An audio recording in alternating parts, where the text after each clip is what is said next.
In this video, I'll show you how to enable Profile HWUI Rendering on your Android phone. Let's get started. First, open the Settings app on your device. Next, scroll down and tap on Additional Settings. Then, tap on Developer Options. Once you're in Developer Options, scroll down until you find the Profile HWUI Rendering option. Tap on Profile HWUI Rendering. You'll see several options available. Select On-Screen as bars to display GPU rendering performance directly on your screen. Once enabled, you'll see colored bars that show how long it takes your device to render frames and animations. This feature is mainly used by developers and advanced users to monitor graphics performance and identify potential lag or performance issues.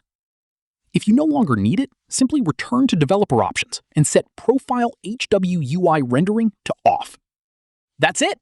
You have successfully enabled Profile HWUI Rendering on your Android phone. If you found this tutorial helpful, don't forget to like the video and subscribe for more Android guides.